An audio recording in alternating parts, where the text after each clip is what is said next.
The old folks whispered about it, a cavern in the heart of the mountains. They called it the Cave of No Return.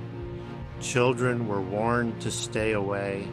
Stories of those who dared to enter, lost to the darkness within.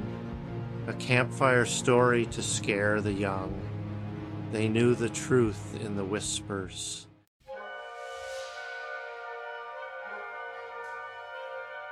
The entrance of the cave gaped like a maw. Jagged teeth of rock jutted out as if waiting to devour any who dared to enter.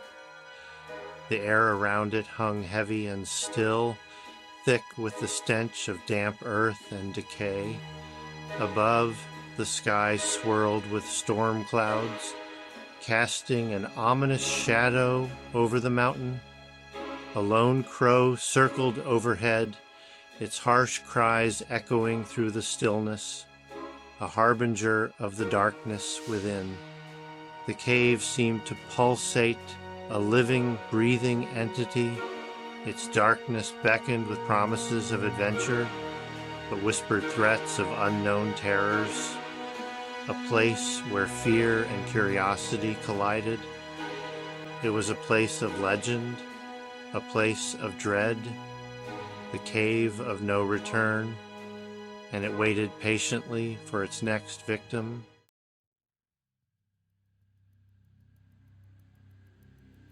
The silence was the first thing, heavy, oppressive. It pressed in on the eardrums, smothered all sound. The wind that howled outside was gone, swallowed by the darkness. Each footstep was muffled by the dust, the air thick and stale.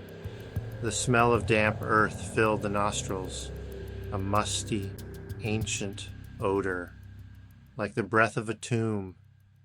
The light from the entrance faded, the darkness ahead absolute, a void that seemed to pull you in. The silence whispered, a language you couldn't understand but felt in your bones. Fear was a living thing here. It crawled up your spine, whispered in your ear, told you to turn back, while something in the darkness beckoned you forward.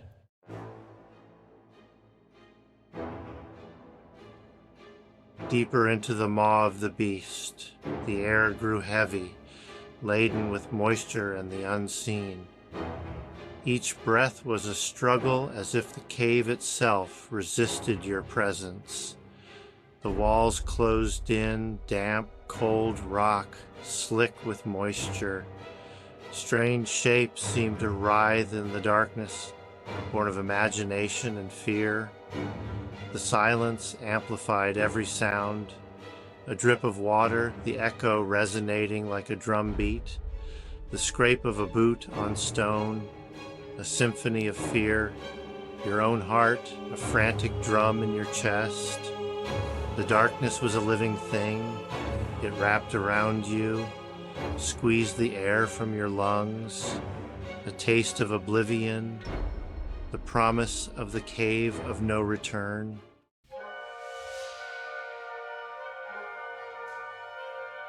Then the whispers started, faint at first, lost in the echoes of the cave, a trick of the mind, or something more sinister. They seemed to come from the walls themselves, from the darkness ahead, whispering voices, indecipherable, yet filled with a cold dread. Were they the voices of the lost, trapped in the darkness for eternity, or something older, something evil that lurked in the heart of the mountain? The whispers grew louder, more insistent, mocking your fear, drawing you deeper into the abyss. The Cave of No Return was beginning to whisper its secrets. The locals knew the stories, passed down through generations, whispered warnings of the cave's hunger. Elias Croft, a seasoned explorer, ventured in with a map and a dream. They found his map weeks later. He was never seen again. Then the young lovers sought adventure, a thrill. Only their laughter remained, a chilling reminder of their folly. The cave claimed them all, the cave of no return.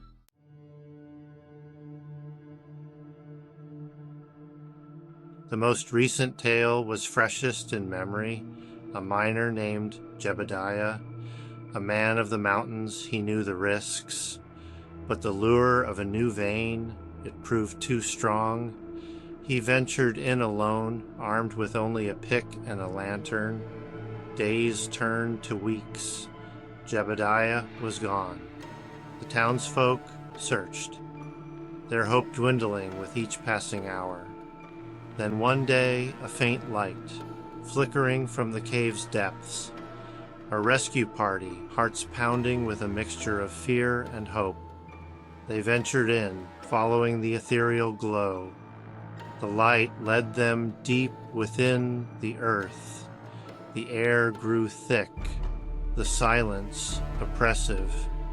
The miners whispered amongst themselves, their words lost in the echoing darkness.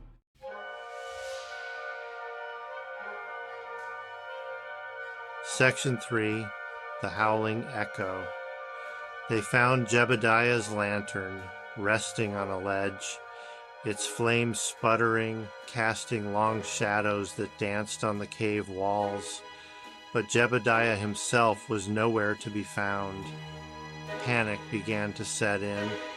The rescuers called out his name, their voices swallowed by the abyss.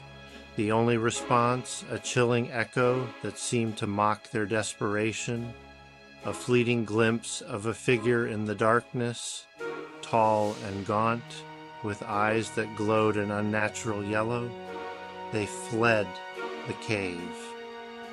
The search for Jebediah was abandoned, the cave sealed off, waited for its next victim.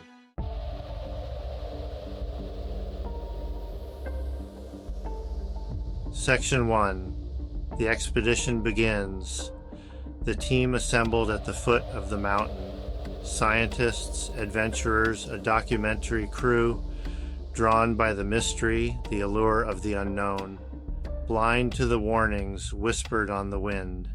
They were prepared, or so they thought. Ropes, lights, cameras, tools of science and exploration. But against the ancient darkness of the cave, they were mere toys, insignificant trinkets. Dr. Amelia Mason, the expedition leader, adjusted her headlamp. Her eyes gleamed with a mix of excitement and apprehension. This was her life's work, to solve the riddle of the cave of no return. John, the seasoned cameraman, checked his equipment. He'd seen his share of danger, but something about this place, it made his skin crawl. A prickling sensation at the back of his neck.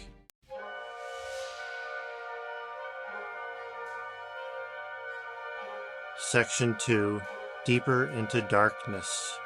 The entrance yawned before them, a black void against the gray sky. Amelia took a deep breath and stepped inside. The others followed, their headlamps cutting through the gloom. The air grew cold, dampness clung to their skin. The silence was absolute, broken only by the sound of their own breathing and the crunch of gravel beneath their boots.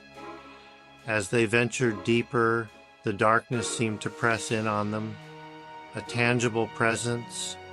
The walls were slick with moisture, strange shapes formed by the play of light and shadow.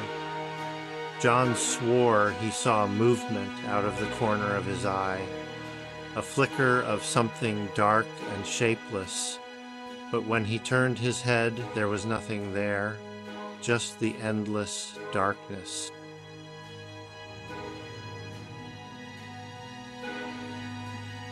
Section 3, The Tunnel of Whispers. They came to a narrow passage. The air here was thick and heavy. It felt like walking into a wall. "This is it," she said, her voice echoing. "The tunnel of whispers. No one who's entered has ever been seen again."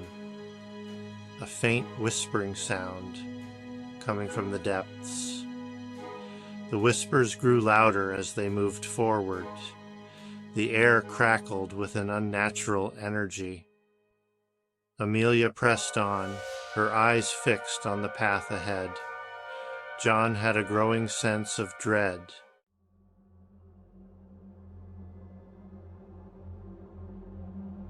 Section 1. The light flickers. The tunnel narrowed, walls closing in like a vice. The air grew colder, a damp hand squeezing the breath from their lungs. The whispers intensified, a chorus of disembodied voices. John felt a chill, not from the cold, but a primal fear, the feeling of being watched, hunted. He glanced back, expecting to see something sinister lurking in the darkness, but there was nothing. Just the endless black maw of the tunnel, swallowing the light from their lamps.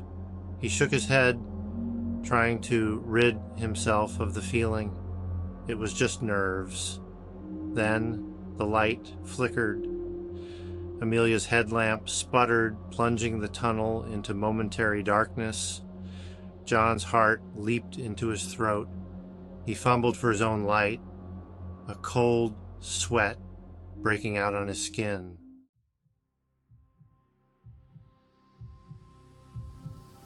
The light flickered back to life.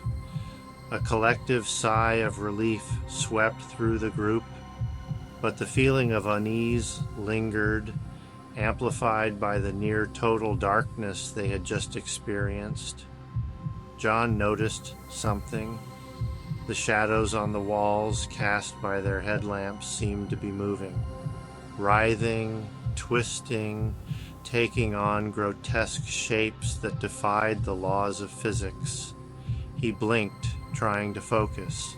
The shadows were still there, but now they seemed sharper, more defined, as if they were not mere shadows, but something else entirely. He pointed his headlamp at the wall, focusing the beam on the dancing shadows. For a split second, he thought he saw a face, a grotesque, inhuman face with eyes that burned with a cold yellow light.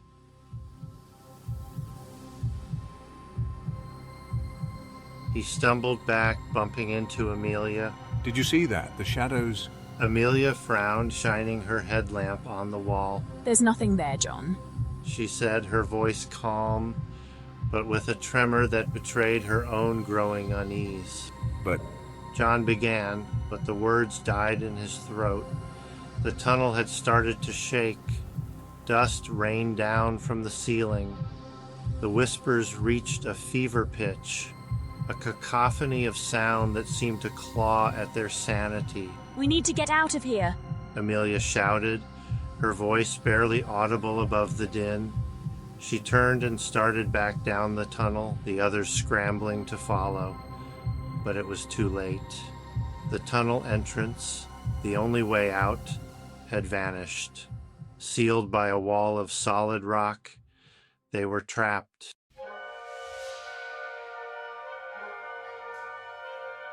Panic seized the group. Their shouts and cries echoed back at them, distorted and amplified by the confines of the tunnel. The air grew thick with the stench of fear and despair. John stumbled back, his hand reaching out for something, anything to hold on to. But there was nothing. Only the smooth, cold rock that seemed to pulsate with a life of its own. Amelia frantically searched for another way out, her headlamp beam dancing over the rock face, but it was no use. The tunnel was sealed tight. There was no escape. The whispers seemed to press in on them, mocking their plight with gleeful malice. John swore he could feel something cold and slimy brushing against his skin, but when he swatted at it, there was nothing there.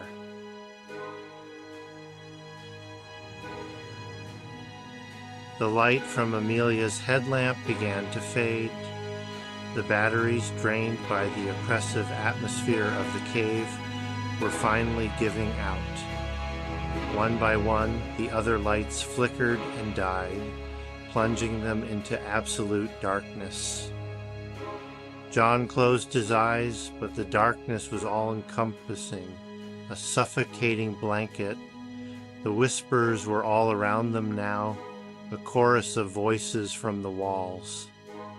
The Cave of No Return was an entity, a being of pure darkness that fed on fear. John felt a cold hand close around his ankle, dragging him down into the darkness. And then there was only silence. The Cave of Whispers had claimed its due.